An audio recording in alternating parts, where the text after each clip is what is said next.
Hello everyone, welcome to Dakshina E Classroom program, and this is a revision lecture for NEET student based on topic modern physics. So this is the third lecture. In last two lecture we talked about photoelectric effect and hydrogen atom. Last lecture में अपन ने बात किया तो उसमें बहुत सारे model like Dalton's model, J Thomson, Rutherford and then Bohr model. तो बोर मॉडल में अपने कुछ एक्सप्रेशन वगैरह डेराइव किए जो कि इंपॉर्टेंट हैं, वो आपको याद भी होने चाहिए. रेडियस का, रेडियस इन nth ऑर्बिट, वेलोसिटी और speed of electron in nth orbit, kinetic energy, potential energy and all that. और बोर्ड मॉडल क्या था वो भी अपन को समझ में आना चाहिए. तो let's continue with the next topic, that is emission spectrum of hydrogen atom. देखो ये इमिशन स्पेक्ट्रम है क्या. तो अभी बोर मॉडल से हमें ये तो समझ में आ गया है कि यहाँ पे क्या होता है, इलेक्ट्रॉन रिवॉल्व करता है डिफरेंट स्टेबल ऑर्बिट्स में. ये है न्यूक्लियस, है ना, और ये है orbits n equal to 1, n equal to 2, n equal to 3 and so on. This is K, L, M and so on, right ना. और ये भी समझ में आती हैं चीज़ें अगर मैं एक जनरल कंसिडर करता हूँ. तो let's say this is your orbit n. तो यहाँ पे एनर्जी अपन ने देख लिया, this is equal to what, minus me⁴ divide by 8 epsilon naught square into h square into Z square by n square.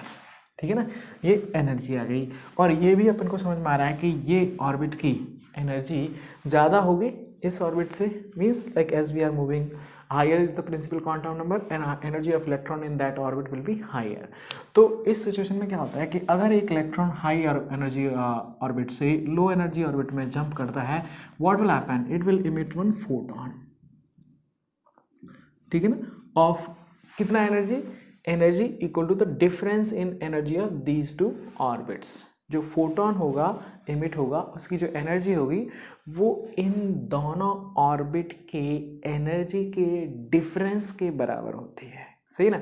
तो अगर मैं इसको ई इनिशियल बोल देता हूँ, ये ई लेट से फाइनल है कोई, तो जो एनर्जी रिलीज होगी, so photon of energy equal to difference in energy level of two orbits. दो ऑर्बिट्स की एनर्जी के डिफरेंस के बराबर. तो डेल्टा ई कितना हो जाएगा, कितनी energy, this is E final minus E initial. ठीक है ना. और इसको मैं लिख सकता हूँ in general term, this and this is also equal to minus 13.6 into Z square by N square. ठीक है ना. तो ये energy like minus, I can write this is equal to me⁴ divide by 8 epsilon naught square h square into Z square divide by let's say n. Initial को मैं initial, this is final, minus minus plus me⁴ into Z square divide by 8 epsilon naught square into h square into n square and initial. ठीक है ना. जिसको rearrange करके ये भी लिखा जा सकता है me⁴ 8 epsilon naught square h square into 1 by n. This is initial square minus 1 by n final.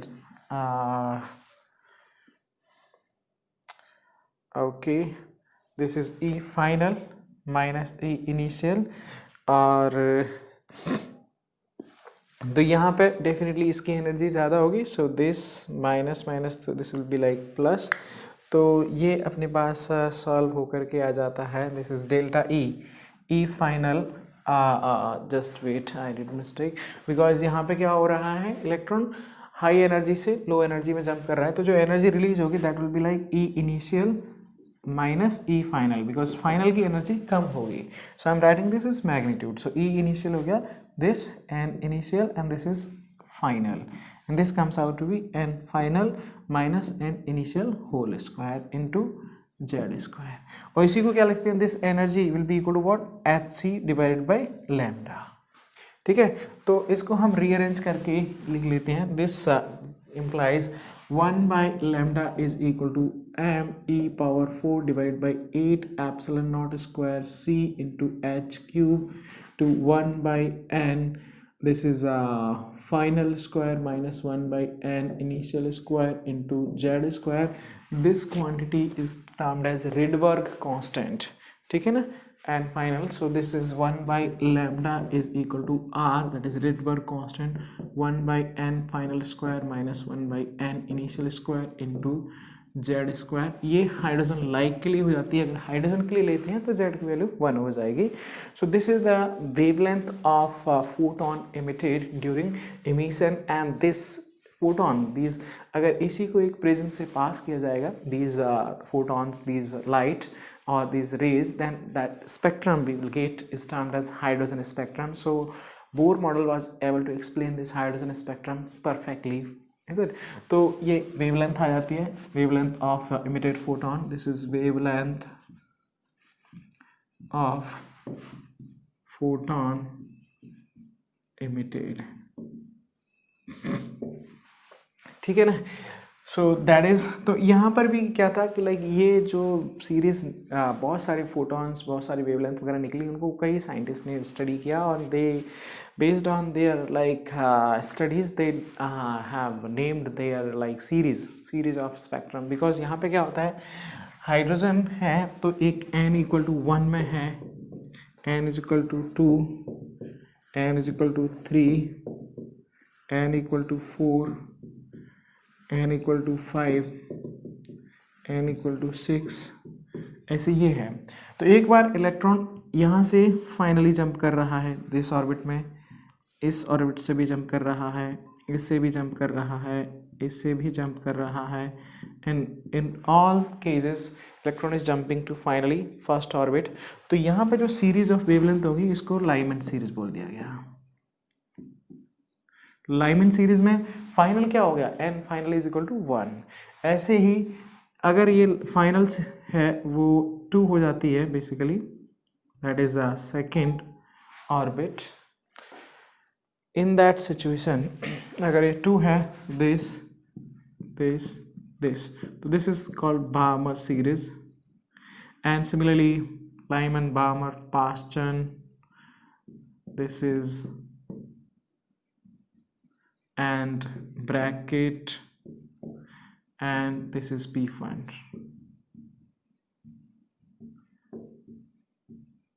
This is p fund. तो ऐसे ये सीरीज आ गई.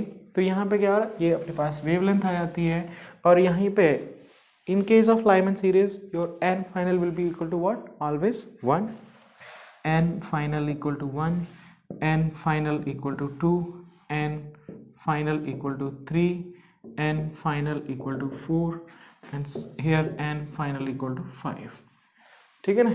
सो सीरीज लाइक बहुत सारे स्पेक्ट्रम मिला, and these are like spectrum of hydrogen atom और different series of hydrogen emission spectrum. ठीक है, तो यहाँ पे मैं लिख सकता हूँ wavelength of Lyman series for Lyman series. ये क्या हो जाएंगे, so lambda will be equal to r, Rydberg constant, 1 by 1 square minus 1 by n square, where n equal to 2, 3, 4 and so on. ठीक है ना. बार्मर सीरीज, इसके लिए लैम्डा क्या होगा, Rydberg constant. ये मैं हाइड्रोजन के लिए लिख रहा हूँ, this is for hydrogen like. Hydrogen के लिए एग्जैक्टली लेंगे तो z इक्वल टू सिंपली 1 हो जाएगा. तो Lyman, Balmer, Paschen, these all series are defined only for hydrogen atom, okay, not for hydrogen like. So this is 1 by 2 square minus 1 by n square, where n is equal to 3, 4, 5, 6 and so on. So Lyman, Balmer, Paschen series. So lambda, it's 1 by lambda, 1 by lambda, 1 by lambda equal to, और जो Rydberg constant होता है ना यहाँ पे r is equal to 1.097 into 10 raised to power 7 meter inverse. This is called Rydberg constant. This is equal to r into 1 by 3 square minus 1 by n square, where n is equal to 4, 5, 6, 7, so on. Similarly, Paschen bracket series. So here 1 by lambda is equal to base 1 by 4 square minus 1 by n square, where n is equal to 5, 6, 7, so on. And P fund 1 by lambda is equal to Rydberg constant 1 by 5 square minus 1 by n square, where n is equal to 6, 7, 8 and so on. तो ये क्या है, these are different series of hydrogen spectrum, and this is all about your hydrogen atom. So hope you should be clear ये hydrogen emission spectrum होता क्या है, कौन सी wavelength कहाँ निकलेगी, या फिर मतलब कौन सी emission में कौन सी wavelength निकलेगी. Anything asked to you, you should be in position to answer. Exactly हो क्या रहा है हाइड्रोजन में, देखो समझ में आ रही हैं चीज़ें, आपको समझ में आनी चाहिए. हाइड्रोजन एटम है, दीज आर डिफरेंट ऑर्बिट्स, ठीक है ना, ये न्यूक्लियस है. तो यहाँ पे क्या हो रहा है, ये ऑर्बिट 1, 2, 3, 4 और 5 सो ऑन है. पहली बात जो आपको याद रखनी है कि हर एक की एनर्जी है. दूसरा पॉइंट की एनर्जी है इंक्रीजिंग है. तो अगर ये हाई ऑर्बिट से लो ऑर्बिट में जा रहा है तो एनर्जी क्या करेगा, ज़्यादा एनर्जी से कम एनर्जी, मतलब कुछ एनर्जी को रिजेक्ट करना पड़ेगा, and that energy will come out as a photon. तो वो जो इमिशन होगा that will be termed as your emission spectrum, will be termed as emission spectrum. मतलब कि यही जो लाइट है या फिर रेडिएशन है वो अगर प्रिज्म से पास किया जाए then the spectrum will be termed as emission spectrum of hydrogen atom. तो ये हो गया. अब यहीं पे क्या होता है कि अगर एक electron high like lower energy state से या फिर लो प्रिंसिपल क्वांटम नंबर से हाई क्वांटम नंबर के लिए जंप करता है, तो उस सिचुएशन में उसको एनर्जी की ज़रूरत पड़ेगी. That can be provided to the electron with help of absorption of photon. तो वो एक एब्जॉर्प्शन स्पेक्ट्रम भी हो जाता है. So this is all about, I hope it should be clear up to here. Let's see some application of these concepts. Okay, so the next topic is X-rays, and छोटा सा topic है but it's quite important. काफ़ी सारे questions इस पे पूछे जाते हैं. क्या है एक्सरेज, थोड़ा सा बताते हैं आपको. जो अपनी इलेक्ट्रोमैग्नेटिक वेव्स हैं, X rays are also electromagnetic wave of high frequency and very low wavelength, and they have like very high energy, ठीक है ना. and X-rays was discovered by W. Wilhelm Röntgen in 1895. यहाँ पे भी जो एक्सरे की discovery हुई थी इनिशियली, आपको like if you look at it from modern physics, I mean like that discovery of electron, Rutherford model, J Thompson, like वो सब चीज़ें हुई थी. तो वहाँ पर क्या था, जो कैथोड रेज ट्यूब था ना, like everybody was doing that experiment. Roentgen ने भी उसी एक्सपेरिमेंट को, like emission of cathode rays को ऑब्जर्व करने का ट्राई किया लेबोरेटरी में. तो वहाँ पे उनको वो तो ऑब्जर्व हुआ ही, कैथोड रेज निकली, they observe something else actually. तो फोटोग्राफिक प्लेट पड़ी हुई थी, तो उस पर भी कुछ स्पॉट्स वगैरह बन रहे थे. तो वहाँ से थोड़ा सा उनको और समझने की कोशिश किया. एंड देन फाइनली एक्सरेज भी कैसे नाम पड़ता है, ये भी देयर इज स्टोरी. तो इसके लिए ये रहता है कि इससे पहले गोल्डस्टीन ने प्रोटॉन की डिस्कवरी की थी. तो बिना कुछ ज़्यादा सोचे समझे उन्होंने लाइक सीधा उनको एनोड रेज बोल दिया था, और बाद में लाइक उनका मजाक उड़ाया गया. तो रॉन्टेजन नहीं चाहते थे कि मतलब मेरा भी इसी तरह से मजाक उड़ाया जाए. तो उन्होंने कहा कि चलो मान लेते हैं कि अभी कुछ पता नहीं क्या है, मैथमेटिक्स में जैसे हम मान लेते हैं let's assume it is x, ऐसे ही उन्होंने मान लिया था कि मान लेते हैं let's assume it's these are X rays. Later on जब इनकी प्रॉपर्टीज़ वगैरह सब कुछ डिस्कवर कर ली जाएंगी तो हम इनका नाम दे देंगे प्रॉपर्ली, जो भी इनके हिसाब से होगा. But everything was discovered about X-rays, but still name remains same, X-rays. ठीक है, so this is a little bit about it. तो X-rays क्या है? These are very high frequency EM wave. Frequency इनका रहता है around 10⁻16 hertz to 10⁻18 hertz, and you can write very low wavelength. तो generally it's from 0.1 angstrom to around 100 angstrom. ठीक है, they have very high penetrating power, मतलब कि like they can pass through almost anything, is it? तो वैसे like not almost everything, but they have high penetrating power. They can like easily pass through the skin and a lot of other things actually. हाँ, bond से थोड़ा सा पास नहीं करते. तो इसलिए क्या होता है कि यहाँ पे आपने देखा होगा मेडिकल इंडस्ट्री में इसका काफ़ी यूज़ होता है.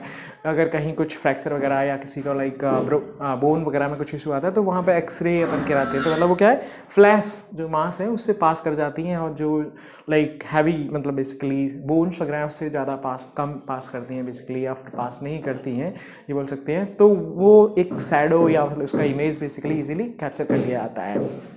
So it has like lot of application even in NEET, like medical industry also. So they have like very low energy is definitely, the frequency high है तो energy क्या होगा, बहुत high होगा ही. So this is energy and wavelength low. Based on their frequency, इनको दो part में again divide कर दिया जाता है. Hard X rays. अगर कहीं आपको ये नाम पूछ लिया जाता है, हार्ड एक्सरेज का मतलब you can right high frequency, मतलब ये तो पूरा हाई है ही, लेकिन उसमें भी जो एक रेंज है अपन, इधर वाली फ्रीक्वेंसी इधर वाली वेव, तो इनको बोल सकते हैं हाई फ्रीक्वेंसी एक्सरेज. ठीक है ना. तो ये सॉर्ट ऑफ लाइक 10⁻18 हर्ट्ज वाली जो फ्रीक्वेंसी की एक्सरेज होंगी, इनको hard X rays. They have high penetrating power. दोनों को ही पूरी एक्सरेज ही लाइक हाई एनर्जी है, तो उनको पेनेट्रेटिंग पावर काफ़ी ज़्यादा होती है. उसमें भी अगर लाइक हार्ड और सॉफ्ट एक्सरेज की बात करें तो हार्ड एक्सरेज के पास हाई पेनिट्रेटिंग पावर होती है, पेनिट्रेटिंग पावर. ठीक है. एंड सॉफ्ट एक्सरेज, तो सॉफ्ट एक्सरेज आप बोल सकते हो कि like out of this band of frequency for X rays, ये बोल सकते हैं कि लो फ्रीक्वेंसी वाली, मतलब 10⁻16 हर्ट्ज के नियर बाई जो फ्रीक्वेंसी वाली एक्सरेज हैं, उनको क्या बोलेंगे, they are called soft X rays. Compare to hard X rays they have low penetrating power. Understanding. Actually में अगर आप एब्सोल्यूट टर्म्स में बात करते हैं, अदर इनको वेव से या ई वेव से कंपेयर करते हैं, तो इनकी पेनिट्रेटिंग पावर बहुत ज़्यादा होती है. Even for soft rays the penetrating power is very high. But remember that when you compare the penetrating power of soft rays with hard rays, then comparatively they have low penetrating power. Understanding. And definitely they have high energy. इनका wavelength like यहाँ पर रह जाता है basically 10 angstrom to 100 angstrom, and here wavelength is from 0.1 angstrom to 10 angstrom. So this is right about X-rays. Next very important point is कि laboratory में या medical industry में बहुत जगह इसका काफ़ी यूज़ होता है. तो कैसे प्रोड्यूस की जाती है, already we have one setup. तो इनिशियली जो रॉन्टेजन ने, डब्ल्यू विल्हेम रॉन्टेजन ने एक्सपेरिमेंट किया था, that was not exactly this setup. उनका तो सिंपल जो कैथोड रे ट्यूब वाला सेटअप रहता है, discovery of electron, proton and all that was exactly the setup used by Roentgen for discovery of X rays. But बाद में क्या रहता है कि लाइक यहाँ पे अभी अपन समझेंगे थोड़ा सा, high speed electron strike the target material, so lot of heat is produced in the target material, so there exists possibility of melting. इतनी हीट होती है कि लाइक इवन अगर यहाँ पे कुछ कूलिंग वगैरह ना की जाए तो ये मेल्ट भी हो जाता है टारगेट मटेरियल. ठीक है ना. तो फिर बाद में एक अच्छा सेटअप डेवलप करने के लिए और भी साइंटिस्ट ने काम किया, and then Coolidge was one of the like scientists who got success in getting the proper setup for production of X-rays. So this is the like widely accepted and one of the most successful setup for production of X-rays. तो ये अभी अपन बात करते हैं, and this is also I'm telling you very important setup. यहाँ पे हर एक चीज़ का क्या काम है, कैसे करती है, कौन सी चीज़ का क्या इन्फ्लुएंस होता है, कैसे प्रोड्यूस होती है, वो सब चीज़ें आपको समझने का बहुत इंपॉर्टेंट है. यहाँ पे कभी कभी थ्योरेटिकल क्वेश्चन भी पूछ ले जाते हैं कि इसको बढ़ाने से क्या होगा, ये वोल्टेज का मतलब क्या है, ये क्या काम कर रही है, इसको बढ़ाते हैं तो क्या फ़र्क पड़ेगा, इंटेंसिटी इंक्रीज होगी, फ्रीक्वेंसी इंक्रीज होगी, क्या होगा. ऐसे ही here we have V2 accelerating. So पहले बात तो मैं आपको एक सेटअप बता देता हूँ. यहाँ पे है क्या, एक हीटिंग फिलामेंट है बेसिकली, जिसको क्या करते हैं, पोटेंशियल लगाया गया है, और इसको जब हीट करते हैं then electrons are generated from here. और ये एक कॉलीमेटर है बेसिकली.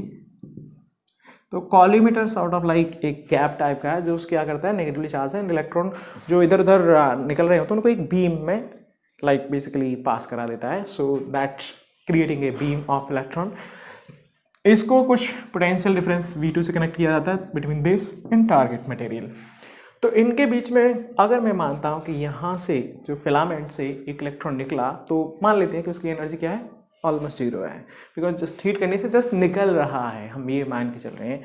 अब वो इलेक्ट्रॉन क्या होगा, यहाँ से यहाँ तक कितने पोटेंशियल से एक्सेलरेट करेगा, V2 से. तो V2 पोटेंशियल से एक्सेलरेट करेगा तो उसकी क्या होगी, काइनेटिक एनर्जी बढ़ जाएगी. तो काइनेटिक एनर्जी आप समझ सकते हैं, kinetic energy of electron striking the target material, is it. So kinetic energy of electron striking the target material,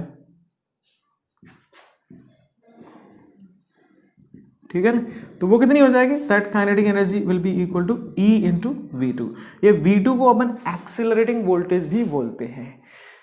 V1 क्या है, वोल्टेज फॉर हीटिंग फिलामेंट, ठीक है। तो अब ये बताओ कि अगर मैं V1 को बढ़ाता हूं तो क्या फर्क पड़ेगा इससे, V1 को आप बढ़ाओगे तो इसमें हीटिंग ज़्यादा होगी, हीटिंग ज़्यादा होगी तो क्या होगा, ज़्यादा इलेक्ट्रॉन निकलेंगे, समझ में आ रही ना चीज़ें। और जब ज़्यादा इलेक्ट्रॉन यहाँ से निकलेंगे तो क्या करेंगे, ज़्यादा इलेक्ट्रॉन यहाँ टारगेट को पहुँचेंगे और टारगेट को हिट करेंगे, and more electrons will be striking, then more X rays will be produced. तो मतलब क्या हुआ, if you want to increase the intensity, means number of photons, number of more X rays, then what you have to do is you have to increase the voltage for heating filament. और ये आप बोल सकते हैं कि heating filament और anode के बीच का बेसिकली तुम्हें वोल्टेज को इंक्रीज करना पड़ेगा, समझ में आ रही ना चीज़ें। So this is like the condition for increasing the intensity of X rays. अब तो ये इसका मतलब समझ में आ जाना चाहिए आपको, V1 का मतलब क्या है, जो इलेक्ट्रॉन यहाँ से यहाँ तक पहुँचा वो क्या है, वो भी समझ में आना चाहिए आपको। That is basically accelerating voltage से एक्सिलेट कराया जा रहा है, तो उसके पास जो काइनेटिक एनर्जी आती है that is E into V2। V2 is accelerating voltage, that is the potential difference between this and the target material, ठीक है। अब मैंने भाई अभी बताया कि यहाँ पे क्या होता है, so in this process ultimately a high speed electron और I will say high energy electron hit the target. अब हाई एनर्जी इलेक्ट्रॉन टारगेट को हिट करते हैं, उस सिचुएशन में यहाँ से टारगेट से कुछ रेज निकलती हैं, ठीक है ना, and these are termed as X rays. अभी मैं इनको और भी डिटेल में डिस्कस करूंगा कि एक्स रेज क्या हैं, कैसे कैसे टाइप की और वो एक्जैक्टली कैसे निकलती हैं, ठीक है ना, तो वो भी अपन बात करते हैं। अभी अपन सेटअप की बात कर ले रहे हैं। तो अब यहाँ पे देखो क्या हो रहा है कि डेफिनेटली क्या हो रहा है, यहाँ पे काफ़ी सारी हीट प्रोड्यूस की जा रही है ऑलरेडी कूलिंग ट्यूब सेटअप में। हाँ, एक कूलिंग तो ठंडा वाटर कोल्ड वाटर इन होता है और हॉट वाटर आउट हो जाता है, तो वो जो हीट है एक्सट्रैक्ट कर रहा है। फिर भी जो मतलब नॉर्मल है कि जो टारगेट मटेरियल है, target material it must have like high atomic number और एटॉमिक वेट, ठीक है ना, हाई स्पेसिफिक हीट और कैसे हीट कैपेसिटी हीट, ठीक है ना। तो ये होना चाहिए बेसिकली फॉर टारगेट मटेरियल के लिए। And you can right conductivity should be also high, तो वो और बेटर रहेंगी चीज़ें टारगेट मटेरियल। तो ये जब स्ट्राइक करता है इलेक्ट्रॉन और वहाँ से क्या होता है, एक्सरेज प्रोड्यूस हो जा रही हैं, and this is W out, this is water in and water out. तो ठंडा cold water in and hot water out, इसका भी मीनिंग आपको समझ में आ जाना चाहिए। So I hope like by now you should be clear with the experimental like laboratory setup for production of x-rays। अब जो यहाँ से x-rays प्रोड्यूस की गई, ठीक है ना, वहाँ पे क्या होगा, x-rays के लिए हमारे पास एक तो फ्रीक्वेंसी है और you can write wavelength and their energy, ठीक है ना। तो then what did we plotted the graph for frequency wavelength versus intensity, and let's check the graph, then we will understand, because some question will arise what is that, how it's like, because the graph is something strange, is that something different which cannot be imagined without plotting it, without experimentally going through it, ठीक है ना। तो वो थोड़ा सा अलग ही था, तो वो ग्राफ देखते हैं फिर मैं आपको एक्सप्लेन करता हूँ उसको। Okay, so next if we plot the graph of intensity versus wavelength for these x-rays which are produced, the graph looks like something this, I versus lambda। It start from some lowest wavelength, जिसको अपन बोल देते हैं lambda cut of. ये क्या है, cut off wavelength, मतलब इससे ये भी देखते हैं किस पर डिपेंड करता है। And then the graph goes something like this, peak this,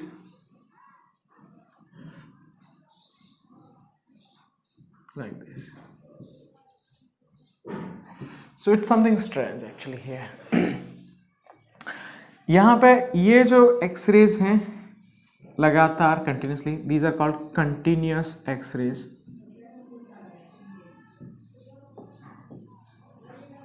and these are something different, these are called characteristic x-rays।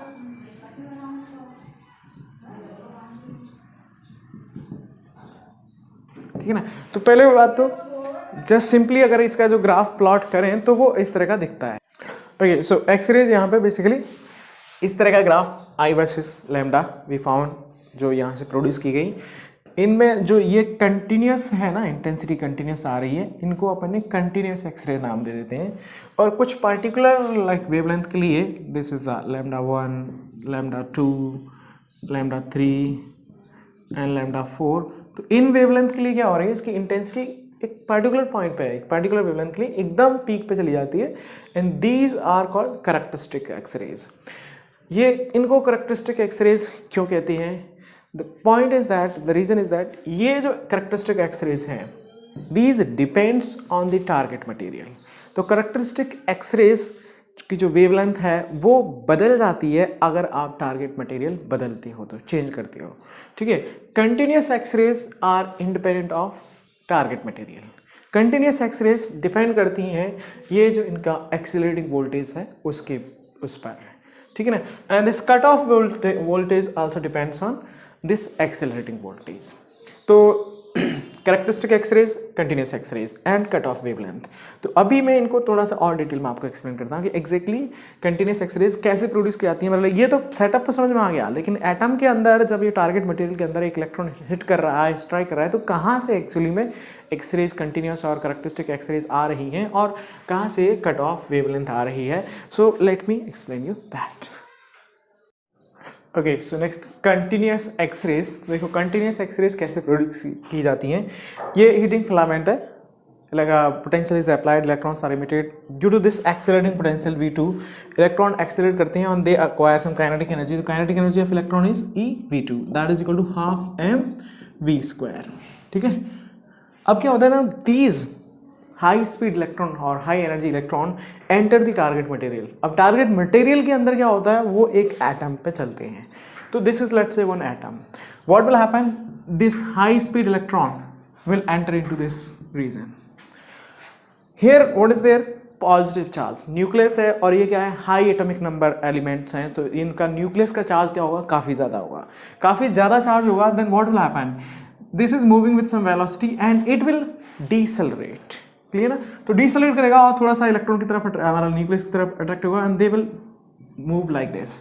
तो अभी इनकी अगर initial kinetic energy half M V square है, तो फाइनल काइनेटिक एनर्जी कुछ half M V prime का whole square. This is K final, this is K initial, ठीक है ना। And by classical theory of EM wave वो क्या बोलती है, accelerating deceleration is what, negative acceleration, all accelerating charge particle radiate EM waves, सही है ना। तो यहाँ पे क्या होता है, during when this electron is decelerating, in this process it will be radiating one photon of energy and that is called X-rays, and this X-ray is called continuous X-rays, क्योंकि यहाँ पे जो X-ray की एनर्जी आएगी, X-ray is it produce होगी, I can add H nu, that will be equal to what, K initial minus K final, change in kinetic energy of this electron, high speed electron, clear है। अब change क्या हो सकता है, देखो यहाँ पे क्या हो रहा है, मैक्सिमम चेंज क्या हो सकता है, मतलब मैक्सिमम ये है कि ये इलेक्ट्रॉन इधर जाए, ठीक है ना, और यहाँ पे ऑलमोस्ट बाउंस बैक करे, तो उस सिचुएशन में जो लॉस होता है, मतलब ये समझ लो कि आप काइनेटिक एनर्जी का लॉस, मैक्सिमम लॉस क्या हो सकता है, के इनिशियल काइनेटिक एनर्जी, मतलब ये जा करके स्टॉप हो जाएगा, तो उस सिचुएशन में क्या हो जाएगा, एनर्जी इसकी जीरो हो गई, फिर बाउंस बैक करेगा, that will B because of this like nucleus charge, ठीक है ना। तो उसके okay, so that will be the situation, I mean like first situation ऐसी हो सकती है कि लाइक बाउंस बैक तो नहीं करेगा, उस सिचुएशन में क्या हो जाएगा, इलेक्ट्रॉन जा रहा है और सीधा इसको लाइक न्यूक्लियस के पास तक ये पहुंच जा रहा है, तो उसमें like it means if it is going like this, then almost here it will be losing its complete energy. So the means point is that the maximum loss of kinetic energy that will be equal to what, K initial, समझ में आ रही ना चीजें। So H nu max will be equal to what, K initial, and that you can write EV, और V क्या है यहाँ पर, पोटेंशियल। तो जो न्यू मैक्सिमम फ्रीक्वेंसी है, न्यू मैक्स, या फिर आप इसको ये भी लिख सकते हैं HC बाय लैम्डा, तो ये क्या होगा, लैम्डा मिनिमम, ठीक है ना। So nu max is equal to what, EV divided by H, और lambda minimum is equal to what, EV divided by HC, and this lambda minimum is also called cut off wavelength. सो अलग अलग possibilities में जो loss होता है depending on के atom के कितने नज़दीक से एक इलेक्ट्रॉन, मतलब न्यूक्लियस के कितने नज़दीक से इलेक्ट्रॉन गुजर रहा है, उसके हिसाब से जो लॉस होगा, जो एनर्जी लाइक डिसेलरेशन होगा, वो अलग अलग होगा. So that's why loss of energy will be different and correspondingly different energy or frequency X-rays are produced, and these are like continuous X-rays, and this minimum wavelength or maximum loss of energy will be corresponding to minimum wavelength, and this wavelength is called cut off wavelength. तो ये cut off wavelength basically this. तो अब ये बताइए cut off wavelength किस पे depend करेगी? Cut off wavelength will depends on this is your accelerating voltage V2. समझ में आया? तो कट ऑफ वेवलेंथ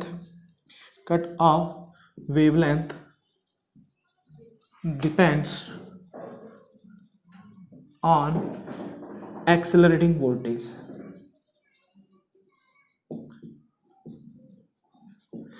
क्लियर ना? और कंटिन्यूस एक्सरेज यहाँ पर वही है, सिंपल सा कि एक हाई स्पीड इलेक्ट्रॉन एंटर करता है, because of high nucleus charge it retard basically decelerate, and X-rays are emitted from that, and these X-rays are basically your continuous X-rays जिनको अपन यहाँ पे प्लॉट करते हैं. So this is all about. तो minimum loss ये हो सकता है basically, I mean like minimum loss will be what? सीधा निकल जाए almost tending to zero, so that will be like wavelength will be very high. You can see कि बहुत कम लॉस होता है. Maximum loss can be the total का loss of kinetic energy corresponding to that this will be, और बाकी चीज़ें बीच में लॉस हो सकती हैं, तो उसके करस्पॉन्डिंग डिफरेंट फ्रीक्वेंसी और वेवलेंथ की तुम्हारी करेक्ट कंटिन्यूस एक्सरेज प्रोड्यूस की जाती हैं. नेक्स्ट है कि ये क्या है? These are characteristic X rays. Let me explain you कि ये कैरेक्टरिस्टिक एक्सरेज कैसे प्रोड्यूस की जाती हैं. ओके सो देखो कैरेक्टरिस्टिक एक्सरेज क्या हैं, कैसे प्रोड्यूस की जाती हैं, ध्यान से सुनिएगा. तो यहाँ पर भी वही है, सेम चीज़ है. यहाँ से एक हाई स्पीड इलेक्ट्रॉन हिट करता है टारगेट मटेरियल को. टारगेट मटेरियल के अंदर क्या है? बहुत सारे एटम्स हैं. तो एक एटम से उस सिचुएशन को अपन इमेजिन करने की कोशिश करते हैं. तो यहाँ पे क्या होगा? This high speed electron is striking. तो एक तो सिचुएशन थी कि वो एक डिसेलरेट करके निकल गया. Classical theory of EM wave से बोल सकते हैं कि डिसेलरेटिंग मतलब एक्सेलेरेशन, नेगेटिव एक्सेलेरेशन. तो उस सिचुएशन में इलेक्ट्रॉन क्या करेगा? एक ईएम वेव जनरेट करेगा, और वो ईएम वेव बेसिकली एक्सरेज के रीजन में बिलोंग करती है. तो दे आर कॉल्ड एक्सरेज, और उनको अपन ने कंटिन्यूस एक्सरेज बोल दिया. दूसरी पॉसिबिलिटी ऐसी भी तो हो सकती है ना कि ये इलेक्ट्रॉन यहाँ पे पास करेगा and it may be hitting this electron. अब ये क्या है? पहले से बहुत हाई स्पीड इलेक्ट्रॉन है, मतलब हाई एनर्जी है. तो ये ऐसे समझो कि this is just like a bullet. अब बुलेट के रास्ते में अगर कुछ आता है तो क्या होगा? इट विल बी लाइक उसको तोड़ता फोड़ता हुआ आगे बढ़ जाता है. Exactly same situation happen here also. तो यहाँ पे क्या होगा? जब इलेक्ट्रॉन यहाँ पे हिट करता है तो ये एक इलेक्ट्रॉन इधर चला जाता है और एक इलेक्ट्रॉन इधर. तो ultimately one vacancy is created here. Vacancy is created. ठीक है ना? अब ये वैकेंसी जैसे यहाँ पे हमें KL M, तो मैंने एग्जांपल के लिए कंसिडर कर लिया कि K सेल में वैकेंसी क्रिएट की गई.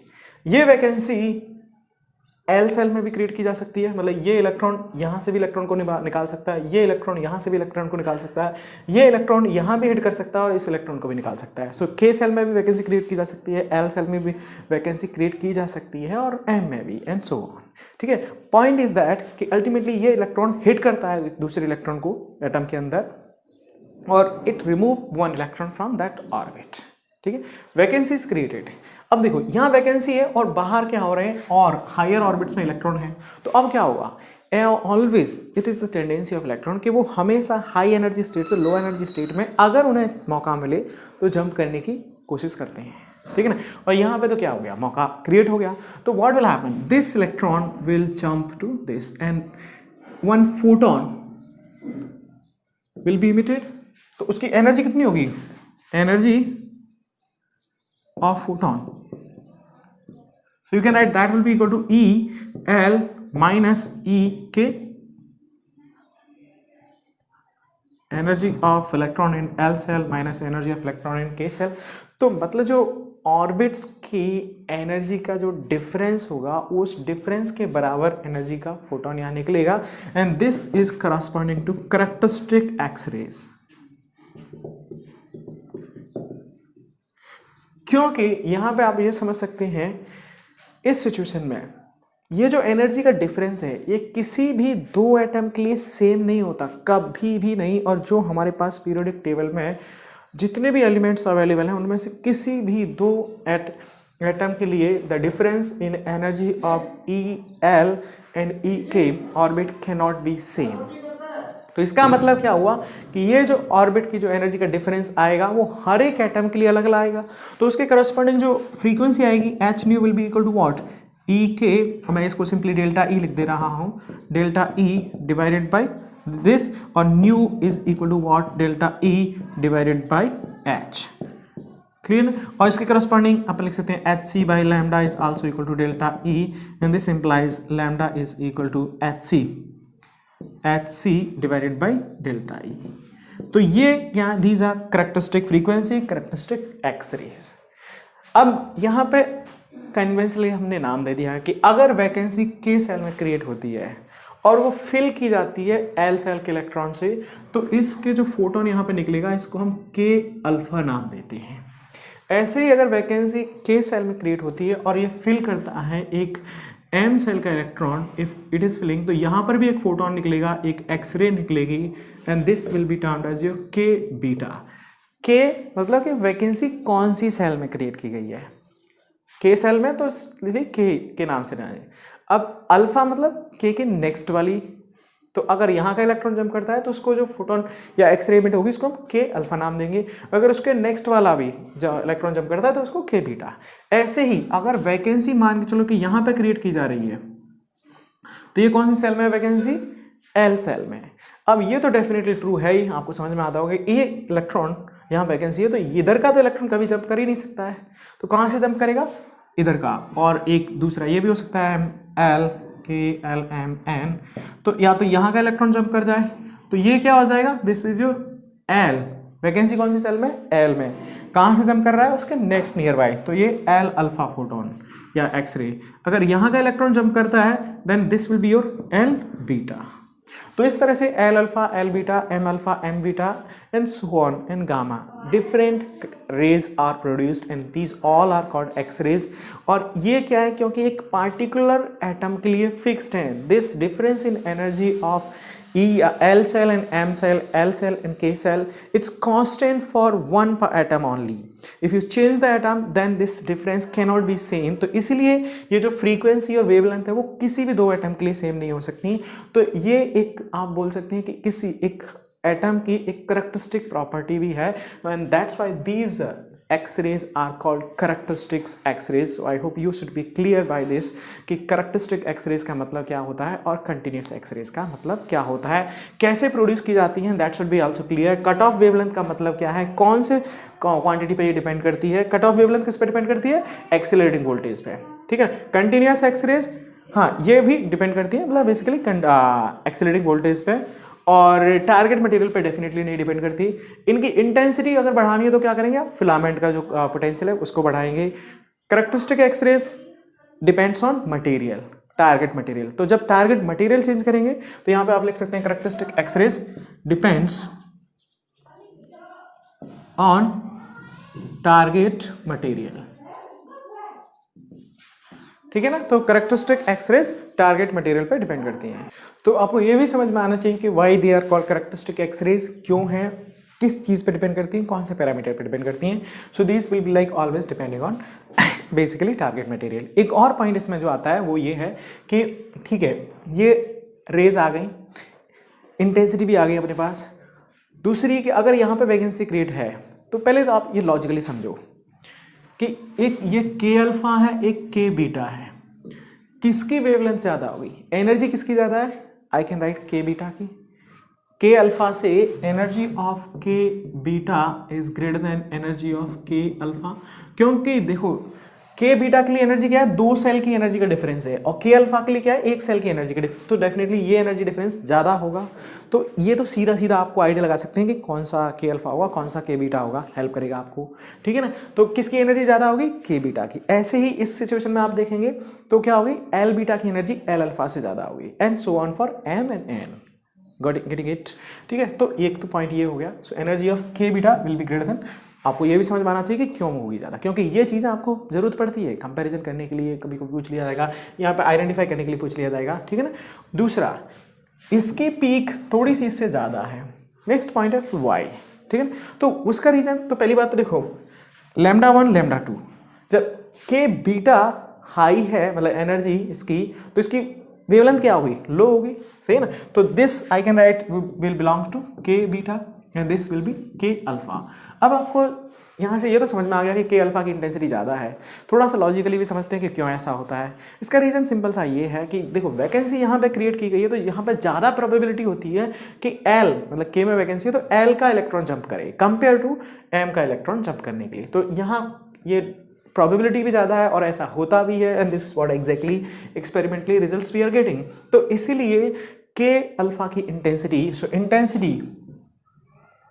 इंटेंसिटी के लिए अगर देखा जाए ऑफ इंटेंसिटी, तो के अल्फा की इंटेंसिटी इज ग्रेटर देन के beta. And similarly intensity of L, यहाँ पे अगर मैं इसको बोल देता हूँ, ये भी थोड़ा सा ऊपर रहेगा, तो दिस इज एल अल्फा, तो intensity of L alpha will be greater then intensity of L beta. तो ये था तुम्हारा सब कैरेक्टरिस्टिक एक्सरेज के बारे में। बाद में मोजले वाज वन अनदर साइंटिस्ट, उन्होंने भी इनको थोड़ा सा अलग अलग एलिमेंट के लिए मतलब उनका atomic number versus K alpha और के बीटा इन सबको प्लॉट किया गया and they found something like, तो उनके करस्पॉन्डिंग फ्रीक्वेंसी और एटॉमिक नंबर का रिलेशन उन्होंने निकाला and then he got some relation that we call Moseley's law. Let me tell you that what exactly it is. Okay, so in Moseley's law basically, तो Moseley ने क्या किया, उन्होंने characteristic X rays को like plot किया, character square root of characteristic X rays for large number of atomic numbers और different atomic numbers, ठीक है। And he plotted the graph, he found something like this. So first thing is he plot root over nu, nu क्या है यहाँ पे, characteristic frequency versus Z, and the graph was something like this, straight line. And then he got some mathematical relations, that was nu is equal to a times z minus b, and here a and b are some constant, a constant and b is basically called screening constant,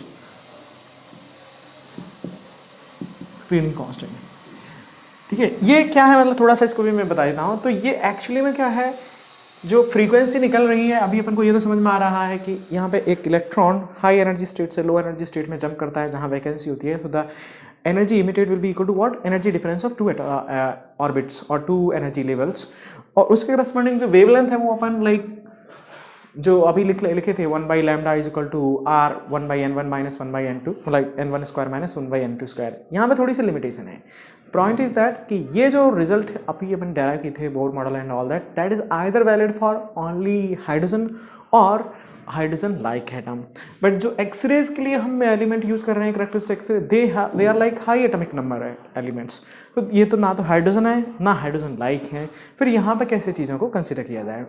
तो इसके लिए मोजले ने थोड़ा सा adjustment किया कि अगर ये एक एटम है तो उसके ये न्यूक्लियस है, तो यहाँ पे एक वैकेंसी क्रिएट हो जा रही है, ठीक है ना। So what he did, electrons is jumping from this, तो उन्होंने क्या किया, इसको एक इफेक्टिव न्यूक्लियस मान लिया और यहाँ पे एक इलेक्ट्रॉन हाई ऑर्बिट से अंदर जंप कर रहा है।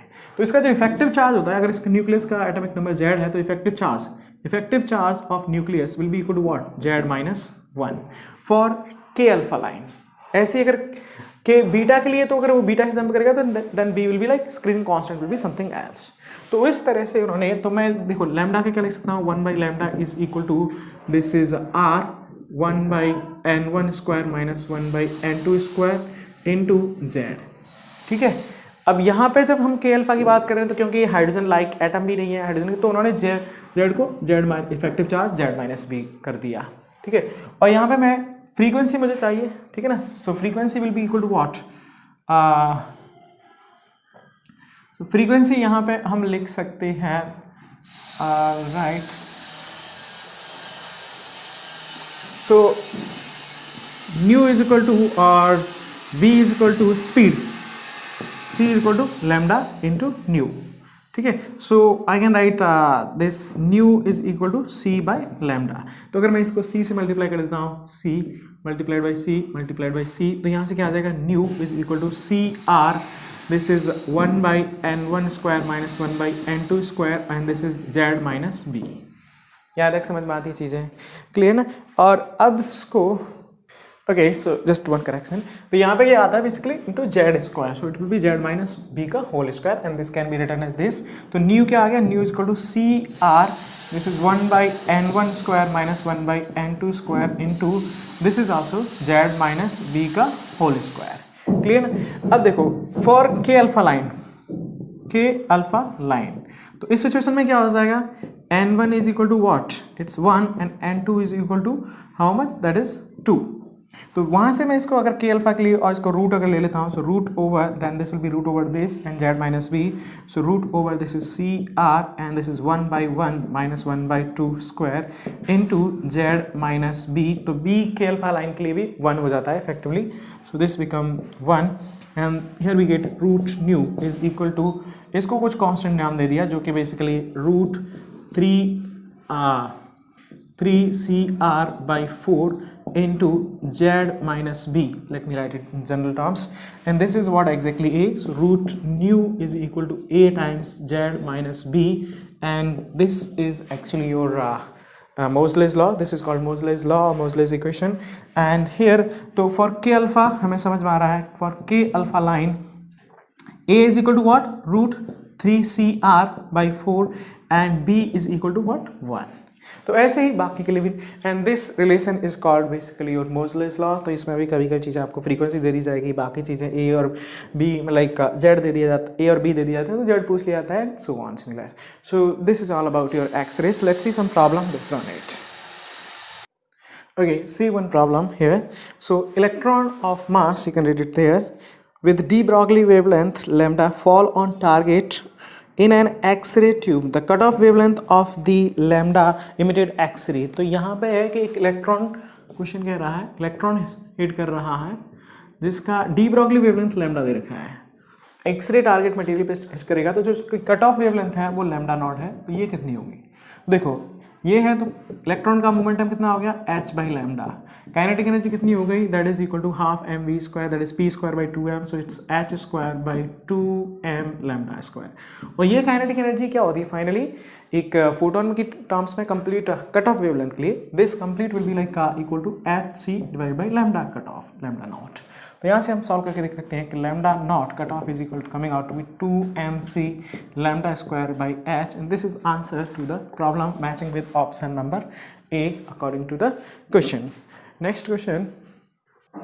Okay, so the next question here, the minimum wavelength of X-rays produced by electron accelerated through a potential difference V volt is directly proportional to. तो यहाँ पर भी basically क्वेश्चन नंबर नेक्स्ट ये बात कर रहा है कि एक इलेक्ट्रॉन को V पोटेंशियल से एक्सेलरेट किया जा रहा है, तो इसके करस्पॉन्डिंग जो एक्सरे प्रोड्यूस की जाएगी उसकी minimum wavelength, means it's also talking about cut off wavelength. तो इलेक्ट्रॉन को V पोटेंशियल से एक्सेलरेट किया जाएगा तो उसकी काइनेटिक एनर्जी क्या होगी, EV, and this is equal to what, hc by lambda, because this is what exactly complete kinetic energy is getting converted into energy of photon. So यहाँ से lambda cutoff wavelength is coming out to be hc by E into V. Here it's talking about only proportionality, so lambda is inversely proportional to V is the accelerating potential, and that is matching with option number B. Question. Okay, next question. The figure represent the observed intensity of X-ray emitted by an X-ray tube as function of wavelength. The sharp peak A and B denote, तो ये तो simple white radiation, characteristic radiation, band spectrum, continuous spectrum. It's simple, straightforward like question based on. So this will be like B will be right option. It will be characteristic X-ray. So these are also some questions from previous like NEET exam or medical exam. So you can see like straightforward simple questions are there. There are many questions actually asked from here. So इसका answer है question का, this is matching with B, that is characteristic X-rays. You people try more problem based on these topic. I hope these videos will be like able to clear your concept, and just I have given you some simple basic few examples. Try more problems based on it, then you will feel more confident about it, and that's all. Thank you so much.